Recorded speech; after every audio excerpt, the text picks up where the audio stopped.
लोग, आप देखें दक्ष। मेरा नाम है दक्ष। आज हम पढ़ने वाले हैं ऑर्गेनिज्म एंड पॉपुलेशन का नेक्स्ट लेक्चर। प्रीवियस लेक्चर्स के अंदर हमने ऑर्गेनिज्म खत्म कर लिया था। उसका लिंक आपको यहाँ पे मिल जाएगा आई बटन के अंदर। ठीक है, आज हम शुरू करेंगे पॉपुलेशन। मैं आपको लाइन टू लाइन पढ़ाऊंगा, सारे टॉपिक सारी लाइंस समझाऊंगा। तो चलिए शुरू करते हैं।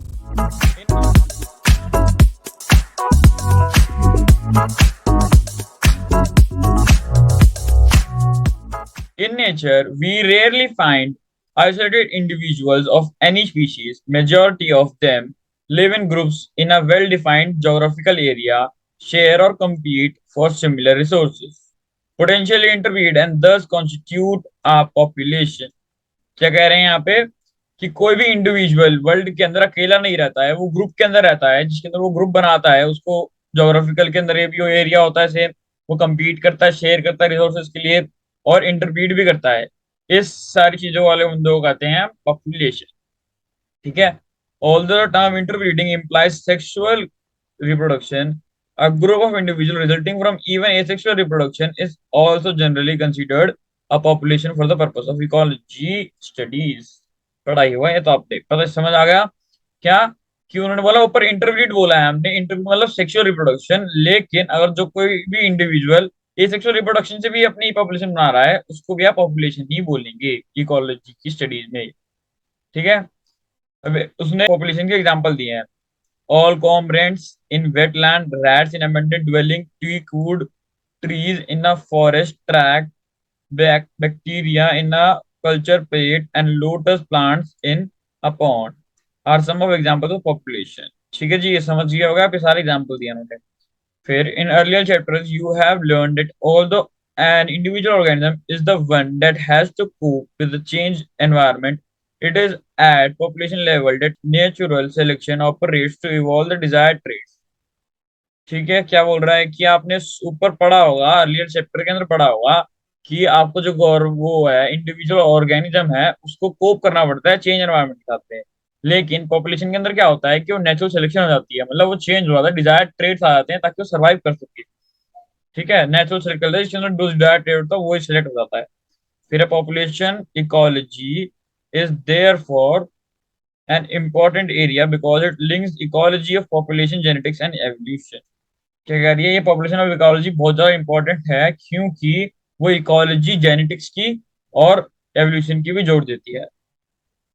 A population has certain attributes whereas an individual organism does not। ये बहुत इंपॉर्टेंट लाइन है, ये बहुत क्वेश्चन पे आते हैं बोर्ड्स के अंदर। An individual may have births and deaths but a population has birth rates and death rates। पहले उन्होंने क्या बोला, किस पॉपुलेशन के पास एट्रीब्यूट्स हो सकते हैं लेकिन इंडिविजुअल के पास वो एट्रीब्यूट्स नहीं होते हैं। ठीक है, एग्जांपल दिया है, एक इंडिविजुअल की बर्थ हो सकती है, डेथ हो सकती है, लेकिन पॉपुलेशन की बर्थ रेट होगी या डेथ रेट होगी। In the population these rates refers to per capita deaths and births. The rates hence express a change in numbers increase और decrease with respect to the members of population. ठीक है, क्या कह रहे हैं, जो आपका ये रेट्स होते हैं वो पर कैपिटल डेथ्स और बर्थ पे डिपेंड करते हैं। ये नहीं कि एक डेथ होगी तो ऐसा हो गया, पर कैपिटा। ठीक है। फिर हम आते हैं, ये सारे जो रेट्स जो हैं आपके वो मेंबर्स पर डिपेंड करते हैं। जो पॉपुलेशन के मेंबर हैं उन पर डिपेंड करते हैं। अगर मेंबर कम हो रहे हैं तो वो भी कम हो जाएगा रेट भी, अगर ज्यादा हो रहे हैं तो वो भी ज्यादा हो जाएगा। Here is an example. If in pond there were 20 lotus plants last year and through reproduction 8 new plants are added, taking the current population to 28, we calculate the birth rate as 8 upon 28, 0.4 offsprings per lotus per year। ठीक है, तो मतलब आपको birth rate या death rate बताना हो तो कैसे बताओगे। आपको पहले क्वेश्चन आ सकता है बोर्ड के अंदर, आपको पहले दिया होगा 20 लोटस प्लांट दिए होंगे। ठीक है, जितने लास्ट ईयर होंगे उतने दिए होंगे लोटस प्लांट्स की वैल्यू। फिर उसके बाद 8 न्यू आए, तो बताओ बर्थ रेट कितना है। तो आप बर्थ रेट निकालोगे 8/20। ठीक है, 8/28 नहीं करोगे, 8/20 करोगे। जितने आए अपॉन में जितने थे, 8/20 if 4 individuals in a laboratory population of 40 fruit flies died during a specific in time interval, say a week, the death rate in the population during that period is 4 upon 40, 0.4 individuals per food fry per week. ठीक है, ये उसने growth rate birth rate का बता दिया। एक एक growth rate का एग्जांपल है, बर्थ रेट का एग्जांपल है, और एक डेथ रेट का एग्जांपल है। फिर उसके बाद चलते हैं हम, another attribute characteristic of a population is sex ratio. An individual is either male or female, but a population has a sex ratio. ठीक है, क्या बोला उन्होंने कि एक और एट्रीब्यूट है, जैसे एक एट्रीब्यूट हमने पढ़ लिया बर्थ रेट डेथ रेट, अब दूसरा एट्रीब्यूट है इसके अंदर सेक्स रेशियो। क्या, कि कोई इंडिविजुअल एक मेल हो सकता है या फीमेल हो सकता है, लेकिन पॉपुलेशन के अंदर सेक्स रेशियो होती है, मतलब परसेंटेज होता है। जैसे इसके अंदर लिखा हुआ है 60% है फीमेल्स, 40% है मेल्स, तो ऐसी परसेंटेज होती है, रेशियो होता है दोनों का। ठीक है, A population at any given time composed of individuals different ages। क्या बोल रहा है, आप पॉपुलेशन के अंदर डिफरेंट एजेस होती है, लेकिन एक बंदे के अंदर, एक बंदे की तो पर्टिकुलर एक ही एज होगी। वही कह रहा है, if age distribution is plotted for population, the resulting structure is called age pyramid। ठीक है, जैसे अगर आपने पिरामिड बना दिया एज के हिसाब से, ऐसे स्ट्रक्चर बना दिया, जैसे ये बना हुआ है, इसको आप एज पिरामिड बोलोगे। For human population, the age pyramid generally show age distribution of males and females in a diagram. Humans के लिए तो सेम है, सिंपल है, वो एज डिफरेंस बताता है मेल्स और फीमेल्स के अंदर। इसके अंदर जैसे नीचे बने हुए हैं, एक्सपैंडिंग, स्टेबल, डिक्लाइनिंग। ठीक है, the shape of pyramid reflects the growth status of the population, whether it is growing, stable और डिक्लाइनिंग। ठीक है, ये बना, ये इसके अंदर तीन पार्ट्स होते हैं, post reproductive face, reproductive face, pre reproductive. ठीक है, फेज नहीं होगा, बंदे होंगे, एज होगी कि कौन सी एज पोस्ट की है, रिप्रोडक्टिव वाली है और प्री रिप्रोडक्टिव वाली है। ठीक है, तो ये ऑरेंज जो बनी हुई है वो है प्री रिप्रोडक्टिव, मतलब छोटे बच्चे हैं, वो वाली एज, वो ज्यादा है इस पॉपुलेशन के अंदर। और रिप्रोडक्टिव एज है वो मीडियम पे है, मिडल में है, और पोस्ट रिप्रोडक्टिव एज सबसे ज्यादा है। ठीक है, तो ये एक्सपैंडिंग है, मतलब जो छोटे बच्चे हैं प्री रिप्रोडक्टिव वाले हैं वो ज्यादा हैं आपके पास, तो आपकी रिप्रोडक्टिव थोड़े बढ़ेंगे थोड़े दिनों में, तो आपकी एक्सपैंड होगी पॉपुलेशन। फिर स्टेबल पे आ रहे हैं जहां पे आपके प्री रिप्रोडक्टिव और रिप्रोडक्टिव वाले सेम ही है, सेम सेम है, हल्के से ज्यादा है रिप्रोडक्टिव वाले, प्रोडक्टिव वाले कम ही है। फिर आप आओगे इस पे पोस्ट रिप्रोडक्टिव वाले पे, पोस्ट रिप्रोडक्टिव ज्यादा है इसके अंदर। फिर आप आगे डिक्लाइनिंग पे, डिक्लाइनिंग के अंदर जो आपके प्री रिप्रोडक्टिव है, मतलब जो आने वाली जनरेशन है वो बहुत ही कम है, फिर वो कम सी है, फिर ये ज्यादा है, और सबसे ज्यादा पोस्ट रिप्रोडक्टिव है। ठीक है जी, इसका चलते हैं, the size of the population tells us about it's status in the habitat.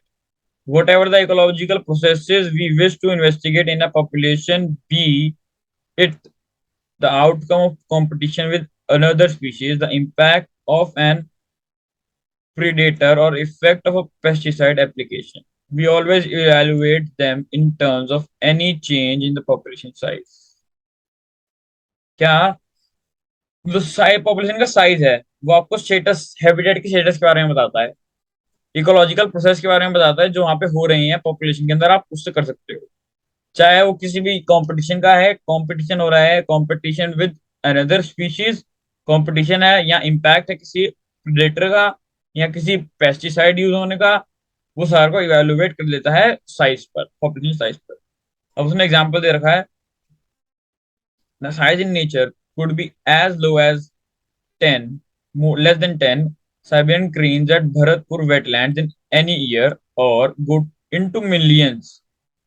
तो वो कह रहा है जो साइज है आपका वो भी वेरी करेगा, जरूरी है नहीं है कि मतलब ज्यादा है तो ठीक है, कम है तो खराब है। ठीक है, जैसे साइबेरियन केन्स बड़े हैं तो वो लेस देन 10 है।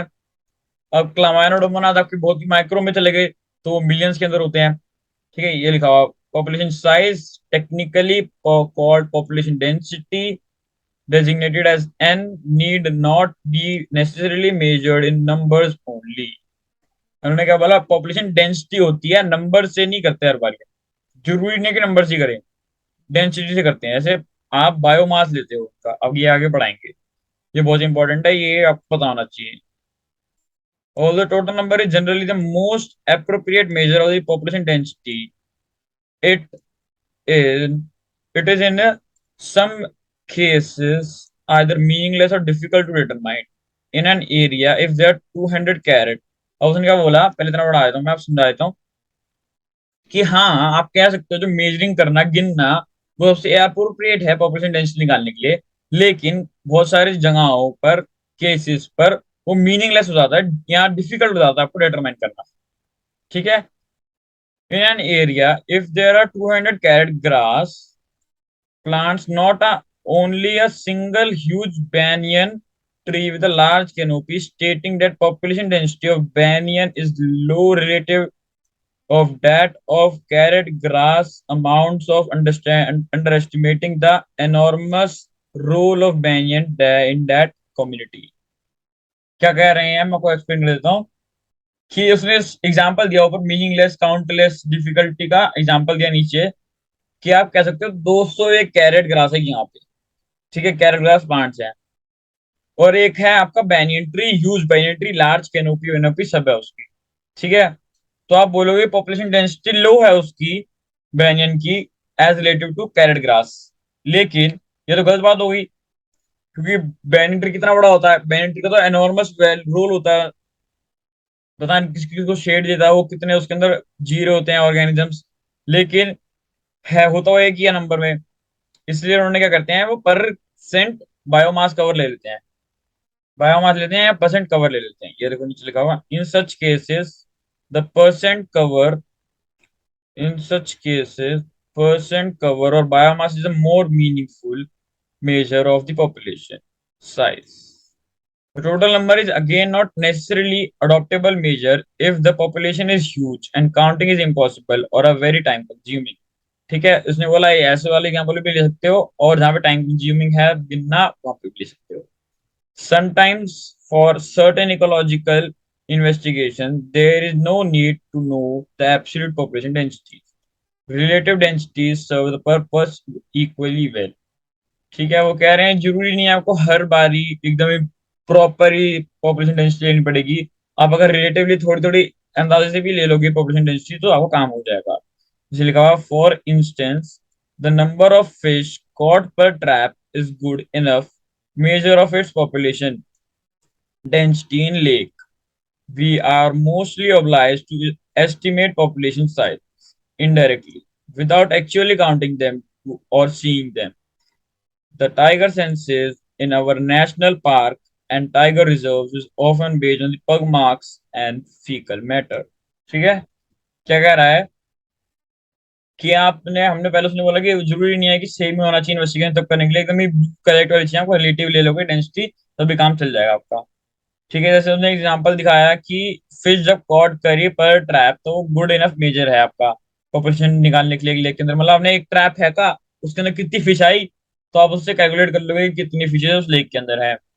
ठीक है, ऐसे निकल जाते हैं रिलेटिवली। फिर उसने एक और एग्जांपल बताया, जैसे टाइगर, जब टाइगर की सेंसेस होते हैं, टाइगर की आप वो करते हो कितनी पॉपुलेशन टाइगर की, तो आप पग मार्क्स देखते हो, जो उसकी पैर के मार्क्स होते हैं वो देखते हैं, और उसका फीकल मैटर, उसका वेस्ट देखते हैं कितना है, कैसा है, कहाँ पे आ रहा है। ठीक है, उसके बाद आप बताते हैं कि कितने हैं, नंबर्स कितने हैं उस टाइगर के। ठीक है, तो हमने पढ़ लिया पॉपुलेशन एट्रीब्यूट्स, आज हमने पढ़े थे पॉपुलेशन एट्रीब्यूट्स। मैं आपको समझ कर देता हूँ एकदम से। पहले तो उन्होंने बताया डेफिनेशन दी थी थोड़ी सी कि ऐसा होता है वैसा होता है। फिर उसने बताया मेन कि पॉपुलेशन के एट्रीब्यूट्स होते हैं और इंडिविजुअल की खुद की चीजें होती है पर्सनल। जैसे पॉपुलेशन के अंदर आप बर्थ रेट्स, डेथ रेट्स निकाल सकते हो, लेकिन जो इंडिविजुअल है उसकी डेथ होगी या बर्थ होएगा। ठीक है, फिर नीचे आते हैं, उसने बर्थ रेट निकालने का तरीका बताया था और डेथ रेट निकालने का तरीका बताया। फिर उसने एक बोला कि सेक्स रेशियो होता है और इंडिविजुअल के अंदर मेल होता है या फीमेल होता है इंडिविजुअल। ठीक है, सेक्स रेशियो का एग्जांपल भी दिया था उसने, परसेंटेज में होता है। फिर उसने बताया पिरामिड होता है, एक एज पिरामिड होता है, कि एज डिफरेंस भी होता है सब में, तो एज डिस्ट्रीब्यूशन के लिए उन्होंने एज एज पिरामिड बनाया हुआ है। तीन बनाया, प्री रिप्रोडक्टिव, पोस्ट रिप्रोडक्टिव और रिप्रोडक्टिव। ठीक है, जो ज्यादा है वैसा है बना हुआ है, एक्सपेंडिंग, स्टेबल और डिक्लाइनिंग। फिर हम चलते हैं आगे, साइज बता, जो पॉपुलेशन का साइज होता है वो आपका हैबिटेट बताता है। फिर है पॉपुलेशन डेंसिटी है, पॉपुलेशन डेंसिटी जरूरी नहीं है, उसने बोला कि हर बार गिन के ही हो, कभी कई जगहों पर गिनना मुश्किल भी होता है, गिनना एकदम ही नॉनसेंस होता है, वहां पे आप उसको डेंसिटी निकाल सकते हो। और जहां पर डेंसिटी निकालना ही मुश्किल हो, वहां पे आप उसकी रिलेटिव डेंसिटी निकाल सकते हो। उन्होंने बोला रिलेटिव डेंसिटी निकाल सकते हो, उससे भी आपको पता चल जाएगा कि वहां पे कितने हैं। उससे भी आपकी इन्वेस्टिगेशन पूरी हो जाएगी। तो आज के लिए इतना ही था। आप एक बार एनसीईआरटी खुद से रीड कर लेना। बाकी कुछ समझना है तो कमेंट करके पूछ लेना। Thanks for watching.